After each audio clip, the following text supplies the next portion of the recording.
You know what's wild? Right now, while we're recording this, someone out there is launching their first podcast episode. They have got the mic, the intro music, the outro music, maybe even a decent logo. They are excited. And statistically speaking, in about 3 months, they'll probably be done.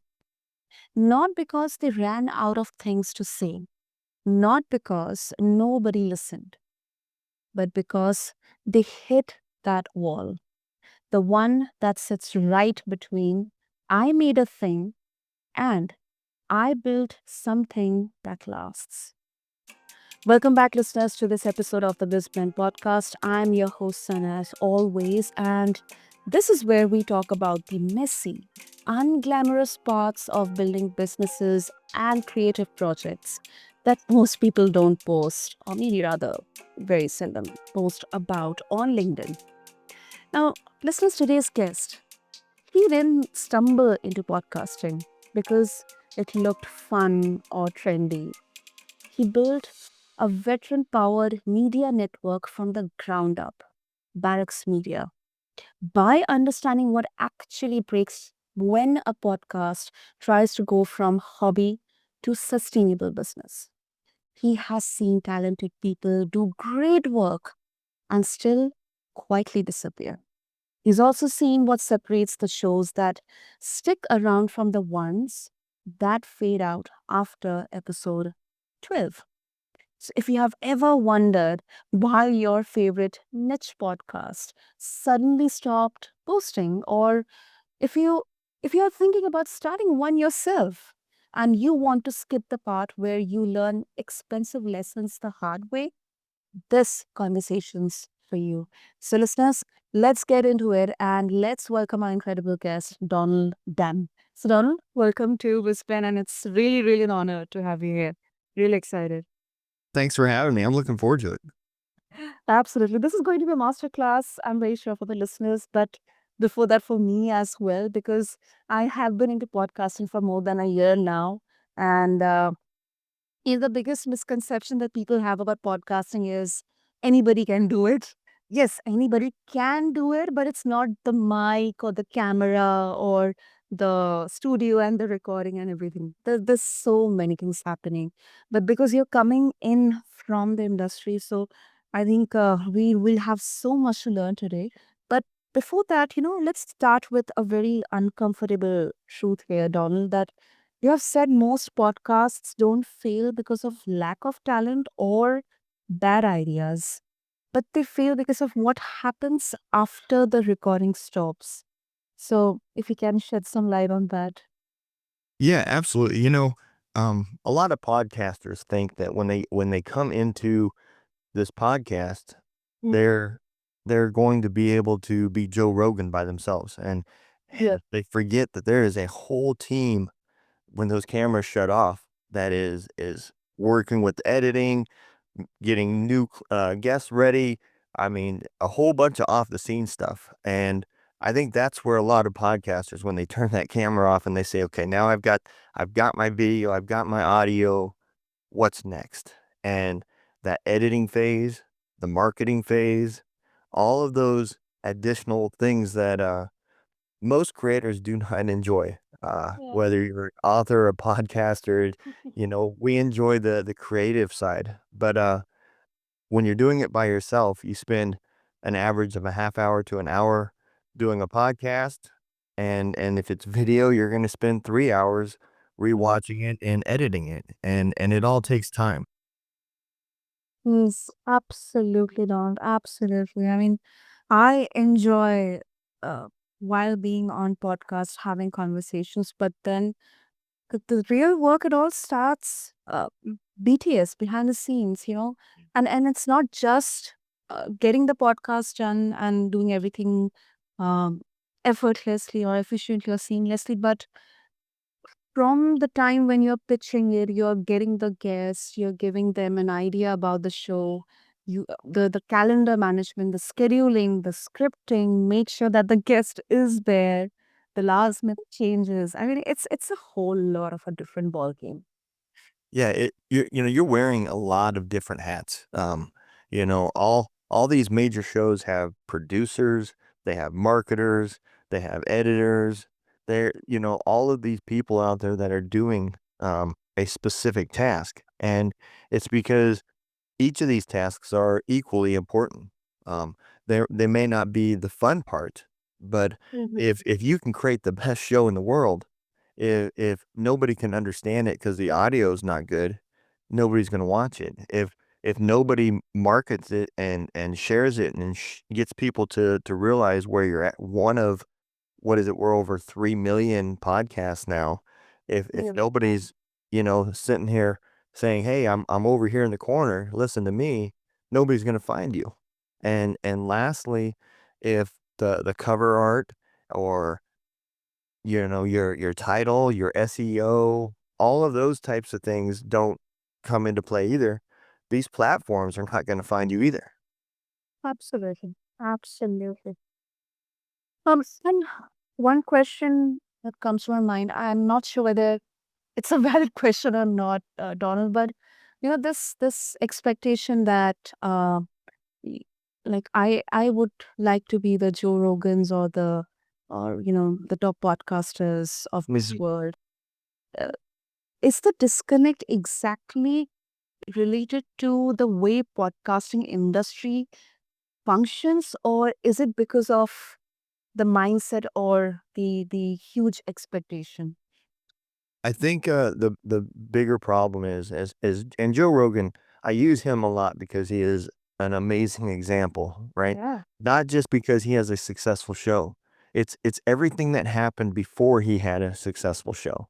A Yes. lot of people don't understand how important the first decision that you need to make if you're gonna start a podcast is what am I gonna talk about?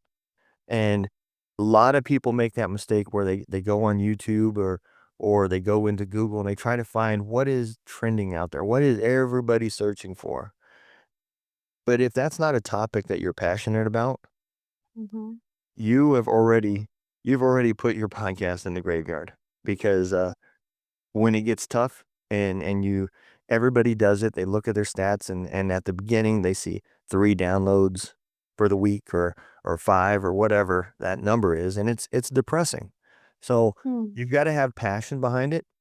Joe Rogan did before he started it. He did it to kinda go along with his comedy, he wired up his house and put cameras everywhere and invited his friends over and just made jokes and laughed and had a good time that they like they would have if there was no cameras there. And that authenticity is what carried the show through. That's true. That's absolutely right, Don. And I want to kind of also bring in another point here. Like, a lot of creators would hear that and say, yeah, but I'm not trying to build something like a media empire or something huge. I just want to make good content and connect with people who care. It's a genuine intention.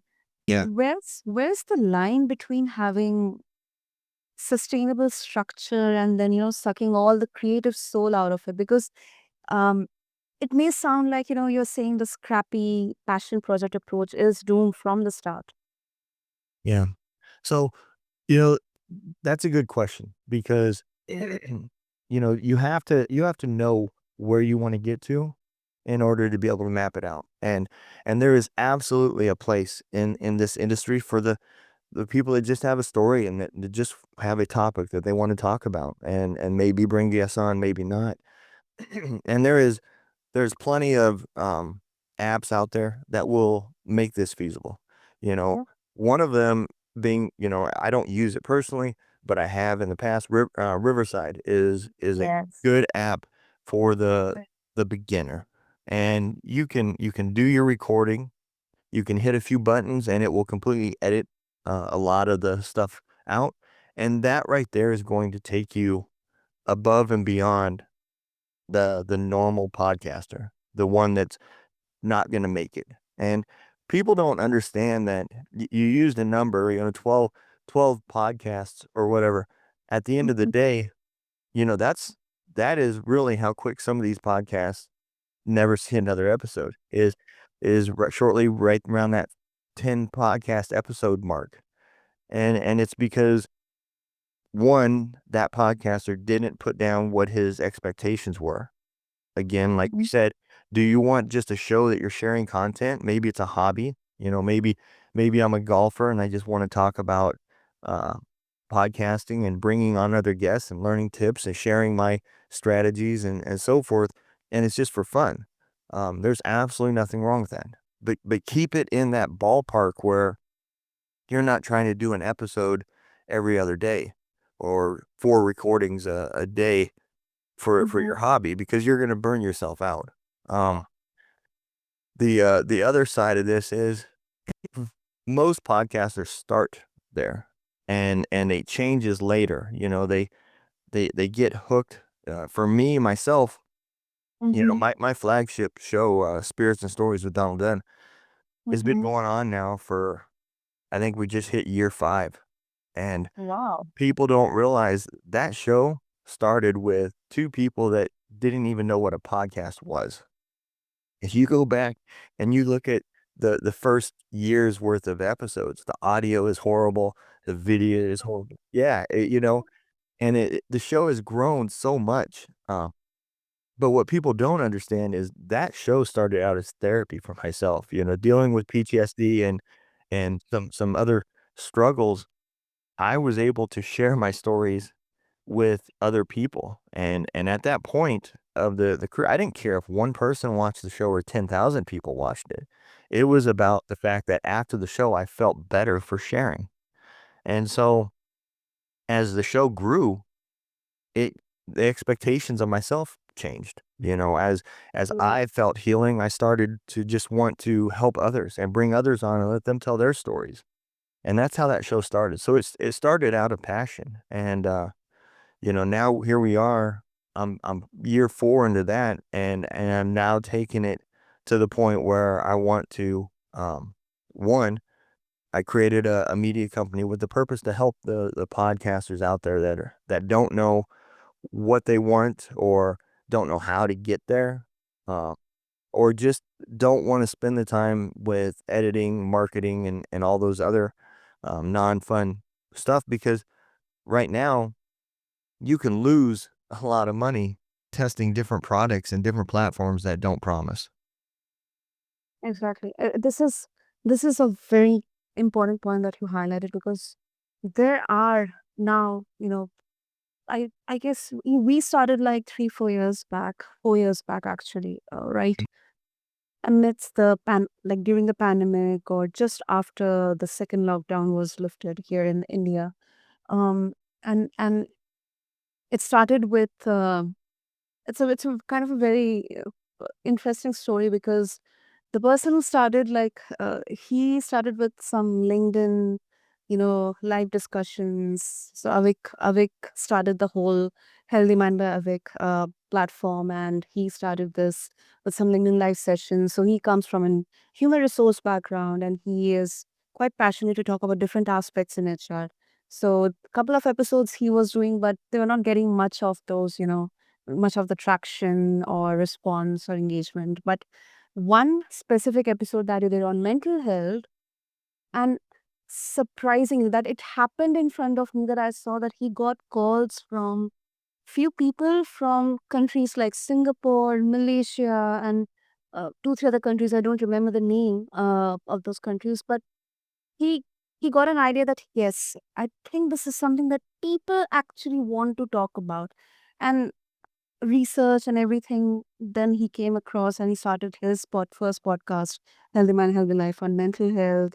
From there, I joined him because I actually took a huge interest in, the work behind that was, getting done. Like, and yes, as you mentioned, initially, horrible audio, background noises, honking, and this and that. But then, Yeah. gradually, through discussions, then there are some good communities in podcasting industry, where people exchange like this tool is better, this tool is really helping, this tool is not that good. So I think it the industry has seen a very significant growth, not only in terms of the quantity of content being put out, but also, other podcasters helping, the new ones, or the the ones who do not have any specific idea about a particular tool also, because it's very easy that you come across 100 tools. For editing, there are so many tools available. For broadcasting, there are so many tools available right now. For marketing, for everything, so many. So it's very easy to get confused and kind of burn out cash or money into that, and then there is no considerable result or output. Yeah. You know, there's one topic especially, right? SEO has been around Yeah. for a long time, and people are familiar with the abbreviation SEO. A lot of them know that it's about making Google Mm. fully understand what you're doing and how to find you and where to put you in their searches. But Yeah. what people don't understand is Google themselves is not going to be the primary method that people find your show. And so just using SEO alone is great, but you've got to tailor it to the platform and how the algorithms in that platform work for um, how are they looking for products. So, you know, that's something that a lot of people do wrong when it comes to that advanced Correct. side. Yeah, once you've decided that, hey, I do want to make this go bigger and further, that is Mhm. that is gonna be the first place where you start, and there's a lot of little things that you can do without even purchasing or paying for any other products, right? For one, Mhm. you have to understand your competition, and everybody in you go to Apple, you're gonna see there's charts and categories and so forth. Um, if you don't even know which one of those categories you're in, then Mhm. you've got some learning to do because um, if you want to be on that list and be a ranked show, then you need to know who you're going against and what are they doing correctly. So I strongly suggest one, you take the time and you watch some of those shows. The other thing that is super simple to do is how are people finding those shows?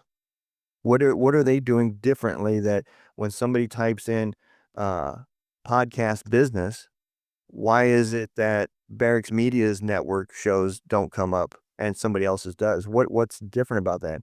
And you can do that super simple with the technology that's out there now. You can take the shared link that Apple gives for one of your competitors, Okay. put it into ChatGPT and say, what is the metadata for this link? What is it that I can't see when I put it in here and I hit click and it just takes me to their show? And it's going to pull up Mm. their whole RSS feed. It's going to pull up their keywords. It's going to pull up their Mhm. description. It's going to pull up all sorts of other stuff. And then you can compare that with your link. Have ChatGPT do the same thing with your link and find out what it is that's different. What is my keywords that I'm using compared to them? And then what are the top 10 keywords for this category that I'm in? And then the fun part comes, right? This is where you get to be creative again. You identify those 10 keywords that fit your show that are shared between you and your competitors.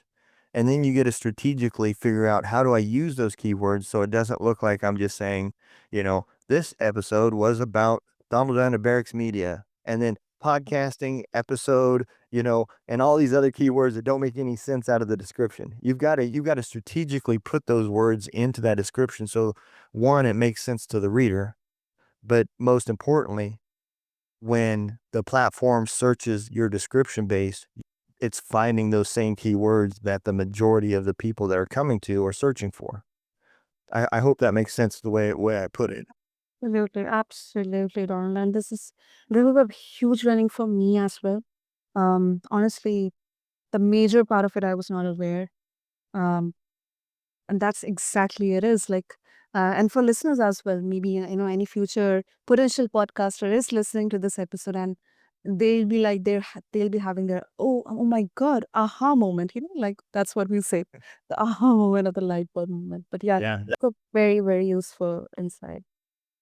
Yeah. When I realized when I did it the first time, I had been podcasting for 3 or 4 years at that point, and I was like, I cannot believe what I'm missing here. You know, just comparing their stuff to mine, I thought I was back to year one again with bad audio and bad video because my descriptions and titles and everything is just completely horrible. And it's when you learn those small techniques that truly make a difference. It does. Absolutely does. No doubt in that. Donald, I'll be very selfish because this is something that we are also trying to figure out. Let's Yeah. talk about sponsorships. I mean, Okay. it's a dream for a lot of podcasters, including me as well. Like, the numbers, like we have to get enough downloads, land a sponsor, maybe quit the day job. There is no money, so we don't have to worry about the monetization part. But you have said, and this is also once again kind of surprising for me as well, most good shows cannot access sponsorships even when they're doing quality work. Yeah. What's the disconnect? How does it make sense here? And it's because now we're trending on the business industry, not so much the podcasting industry, right? Uh-huh. So the people that you were talking to that you're gonna approach and say, "Hey, I think your product would be a great fit for my show. We'd be interested in a sponsorship or a partnership." And now what you're talking about is you're talking about in a business agreement. So you're looking at, I think that product would resonate with the customers. My Mhm. morals agree with the company and the things that they're doing. So I feel comfortable advertising for you. And in return, I need money to make the show grow and use for additional costs. So it's a partnership. Yeah. On the other side of that, you're talking to somebody that makes widgets. They make whatever that product is, and that is what their baby is. That is their creativity. So they're looking at your show as a return on investment. How much am I going to increase sales? What benefits am I going to get? And is it worth the amount of money that you as a show is asking for? Well, when you start looking at things that way Mhm. and you say, well, on average, each episode gets about 40 downloads. That number is one of their calculations. I'm going to give this person $100 and on average, I'm going to get 40 people to download this episode. And then depending on where they put my advertisement, whether it's at the beginning or at the end, the reality is the average person either skims a podcast or is gone within that first 25 to 30 minutes because they listen to it in their car on their way to work. And once that travels up, the podcast is up. So those numbers become extremely important. And if you're not in that getting thousands of downloads for your one show in a 7-day period, you're going to have a hard time appealing to businesses that are looking at you as a monetary value. What is the return on investment they're going to get? And that is why networking is extremely important. Um, if you don't have that full marketing team or that budget to plan a strategic way to market your show, then you need to be part of a network where you can combine these downloads. And when you approach these people, now you have gained the upper hand because Yeah. you're now trying to sell advertisement through a network of 20, 30 different podcasts. And those numbers now drastically change. You're talking in 7 days, maybe you've had 2 or 3,000 downloads. And Mhm. Mhm.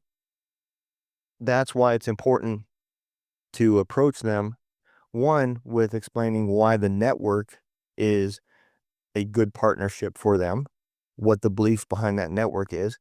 Um, have anybody out there ask yourself this: if you go to Spotify, right, and Uh, you start your show through Spotify, they have a advertising program yeah. where Yeah. where after a while, once you qualify, they'll pay you to advertise uh, Yeah. for them. But what you don't understand is they're doing that because they can get you to do it for pennies on the dollars of what it would cost them to create a commercial and advertise on other platforms. So there again, now you've got a podcasting company or a media company that is looking at your show and saying, okay, there is a return on my investment because I can pay this person much, much less to advertise and then help them grow so that my investment grows with it without actually having to spend more. So my point being is everything on the sponsorship side has nothing to do with your show other than your stats. You can have the greatest show in the world, but if you're failing at reaching people, that sponsor is not going to care how great your show is because his product's not going to get in front of anybody. Exactly. Exactly. And this can be a hard pill to swallow, but that's the reality because it's business, it's transaction. Yeah. Makes sense. Makes sense. Absolutely makes sense. Because it feels like that we have created this narrative where monetization equals sponsorship deals and anything else is somehow lesser. What about Patreon, premium content, direct audience support? Something like which YouTube does, Donald. Like, is the sponsorship model even worth chasing for most people, you think? I will tell you, most people, the answer to that is no. Unfortunately, it is a model that can help, but the reality is, again, we're now talking with a customer. Now we're turning our show into a product, and Mm. and you have to appeal. What is it that other person is going to get for their money? If all I'm advertising is, hey, if you are my Patreon member, you're gonna get ad-free content. Okay. Well, if they're watching your show on YouTube, there's a good chance that they're already paying for YouTube Premium, which means they're already getting your content for ad-free. If it's an audio podcast, the two biggest platforms that the most is Apple and Spotify, and all of them have premium content already that provides it ad-free if they pay for it. So you have to get very creative, right?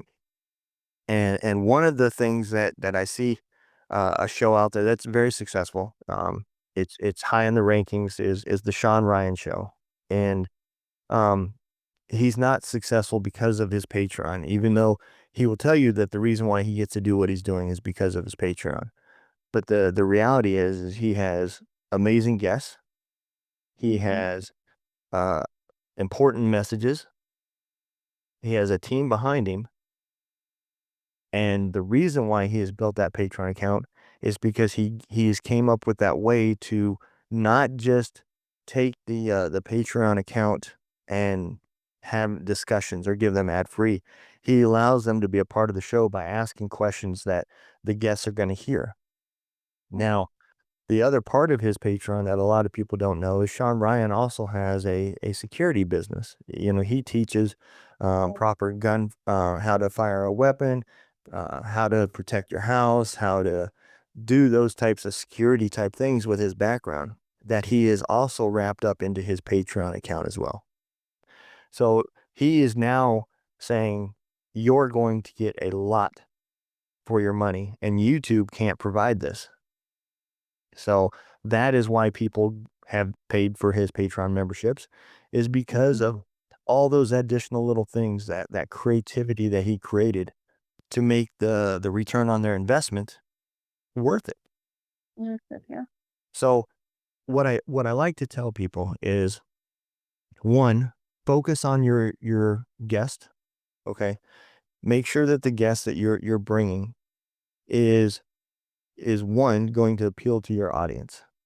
Because if you're not bringing in guests that people are interested in, they're definitely not going to pay for anything that you have to sell because they don't even like the free version. And then the second part of this is remember that your job as the host is to highlight the guest. You have to do everything you can do to make that guest look the best, sound the best, and ask the questions.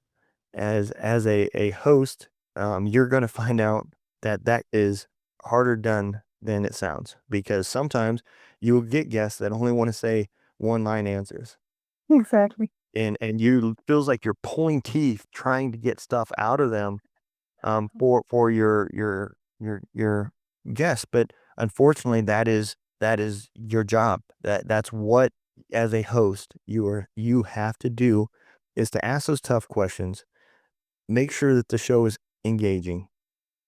And if you try to use a skit before, wad it up, throw it in the garbage, because you're gonna lose the points for being authentic at that point.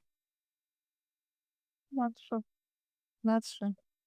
And this is, a few days back, on LinkedIn, I was seeing a lot of posts, where many podcasters, they struggle to say no to guests. I mean, Yeah. because specifically if someone is a beginner, if they, obviously, I mean, it's a valid point that I have to get, because I have to push content out, so I need Yep. to have guests, I need to say yes to everyone. But this is something that I have learned the hard way, that sometimes, because it's your podcast, it's your content, so Yeah. you get to at least respectfully say no to a guest. Or maybe, let's say, there's a situation where guests seem to be uninterested, or maybe saying on one or two lines, which has actually happened with me and other hosts on our team. They have asked me questions, oh my goodness, I was feeling so disheartened and so demotivated because the guest was not engaging, just saying one or Yeah. two lines.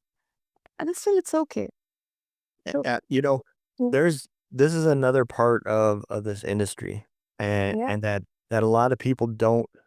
They think the creativity ends with the show, and it really doesn't. Um, you know, I would much rather take an episode that I knew did very well, an older episode, rebrand it as a replay, or come up with a strategic way to twist the title.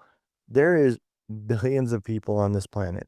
And if you think that every single person listened to your podcast, that episode, the very first time it came out, you are extremely mistaken. But I would much rather take an episode that I know, if I'm short on guests, and I normally push out, say, 2 times a week, right? So just for the listeners, Wednesdays are usually the best podcasting consumption day for audio, yeah, yeah, and then followed by Tuesdays and then Thursdays, right? In that order, those are your 3 days of the week. If you are releasing on your convenience Friday nights, Saturday nights, you are you are already going to see a huge increase by just changing your day, because those are family days. Those are family times. That's when people are going to the club. That's when people are going to the park. That's when people are doing things with their families. Your Sunday nights will be better than those 2 days. But at the end of the day, the middle of the week is the best part. That's the truth of when you're going to reach. Well, if I can't fill my Thursday slot, let's say for myself, most of my shows I release Tuesdays and Thursdays. If yeah. I'm short, I would much rather take a episode that I knew did very well, an older episode, retwist it, rebrand it, and resubmit it and put it back out there, Favorites. than to take a guest that I know that my audience is not going to be happy with. Because now it's about brand protection, not just um filling a date. Absolutely. Absolutely. Oh, some golden nuggets in there, listeners. So, yeah, before we wrap it up, Donald, I think uh, I mean, we already are extending on the time, but I think it's a very interesting question to have a perfect place to land here. That you have talked about failure in the business world not actually being failure, but opportunity. That's Yeah. what I also realize. But then It's a nice idea in theory, or like people would like to say during a podcast, but in practice, when podcast it quietly dies after, let's say, 12 episodes or 20 episodes. Yeah. It just dies. I mean, there's no pivot, no lesson learned, just silence. So where's the opportunity in that? Like, how do you reframe failure when the thing you built just didn't work? Absolutely. So, a lot of times it can be a pivot by just as simple as a host, right? Let's say again we're talking about this guest or this podcaster that went with Spotify because it was um a free platform. It's a huge name in the industry. A lot of people know him by Anchor. But at the end of the day, if you're going through that method and you're not reaching the audience that you want, there is a lot of things that you can do to pivot. One is consider moving to a different host. It's not in Spotify's best business plan to monitor to uh, plan your episode and push it so that it's found easily by Apple or some of these other Mm. directories. Their whole purpose of offering podcasts is to keep people on their platform. No different than Facebook or anywhere else, right? So you need to think like a business. A lot of people don't understand that if you're trying to get views through Facebook, if you're linking your content on there, if you're saying, "Hey, welcome followers, I want everybody to come and watch my new episode on YouTube," and you put that YouTube link in there, Facebook's algorithm will automatically downgrade that because they don't want people to see the link and leave the platform to go to YouTube, which is a competitor, and watch your episode. You will get a lot more views by directly uploading your episode onto Facebook. Mhm. And most people are not gonna leave a platform to be in anyways. So, just as simple as by looking at, 1, who is it that you're hosting with? What am I getting from them? Whether it's paid, you know, there's a lot of very affordable quality hosting companies out there, Buzzsprout being one of the best ones. Their stats yeah, their stats are great, their prices are fair. Mm. And they have no interest in other than helping you, They want to see you succeed as well because the moment you decide to shut your podcast off, they're losing revenue because you now are gonna downgrade your account to the free version and walk away. So, but by looking at what is the purpose of the platform I'm on, with Spotify, you're not the customer, you are the product. And that's why it's free. When you go to Buzzsprout, you are now the customer. You're not the Yes, product. absolutely. So so one, you can pivot by changing your host and seeing if that gives you a different outcome. Um, Two, you can pivot by adjusting your descriptions, your titles, your artwork, um, all of those things. You would be surprised at how big of a change that makes. It does. So Absolutely does. there's little things that you can pivot without having to completely redo your whole show and say, let me try these other things. And then if they still don't work, then you need to understand that there's a reason why podcasting is expected to be over $25 billion industry by next year. Um, Wow. it's not because podcasting is failing. So maybe you do need to look at the content you're talking about. If I had a podcast that was discussing making coffins, well, maybe there's not very many people interested in wanting to learn how to make coffins.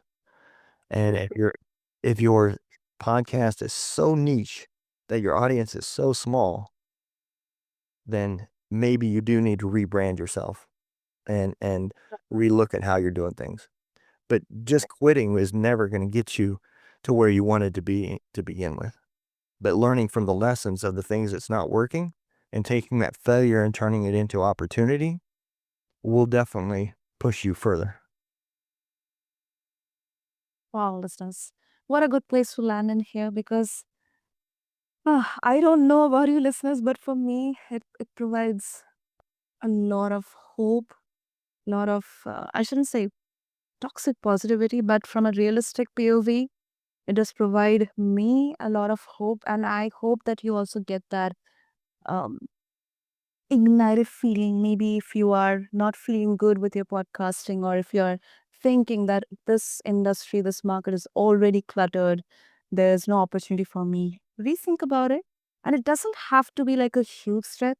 Start small, maybe write it in a journal or think about something, but yes, start with something. And yes, definitely take away the golden nuggets that Donald just shared today. And Donald, of course, if our listeners would like to further seek some help, wisdom on podcasting, and overall the whole essence, the whole life of business, running a media network, how they can connect with you. Well, the best way is definitely from our website, barracksmedia.com. Um, there you can find our editing services. You can look to, if you have a podcast that you're looking to join a network, you can apply to be a part of our network as well.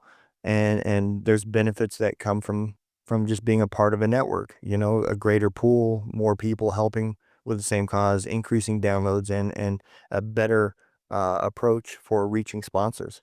So those are all things that you can do from the website. If you just want to reach out to me, you can email me at ddunn@barracksmedia.com. I'm glad to answer any questions or anything out there. If you just got a one-off question that you need help with, reach out to me, and I'd love to share it. You can find us on Facebook at Barracks Media. That's our name there. And same with Instagram as well. And same with, I think on YouTube, it's Barracks Media Inc. Um, for our YouTube channel. But yeah, feel free to reach out and learn more through the website. Of course. And listeners, to make that easier, I'll have all the links, all the details that Donald just shared mentioned in the show notes. So find them attached along with this episode on your favorite podcast platform. And I think, I am taking away from this conversation that honestly, podcasting, most creative business ventures, they don't fail because people are not talented or passionate. They fail because we underestimate the infrastructure. The unsexy, boring stuff that happens when nobody's watching. The systems, the consistency, the clear understanding of what you are actually trying to build. And maybe the hardest part is that none of this guarantees success. But then you can do everything right and still not get the outcome you wanted. But at least you'll know why. You'll have the data, you'll have the insights, and you will be better positioned for the next thing. So, with that, thank you to everyone for tuning into this episode of BizBlend. And Donald, thank you so, so much. I'm really, really thankful that you are sharing the experiences, the insights from the work that you have been doing. And thank you so much once again. And yeah, Thank you for having me on. I had a great time. same here. Absolutely. And listeners, once again, stay tuned to this blend. Share this episode with your fellow podcasters and anyone who's looking forward to start in this industry. And I'll be back with another episode. Until then, do the work and be honest about what the work actually is. Thank you and take care.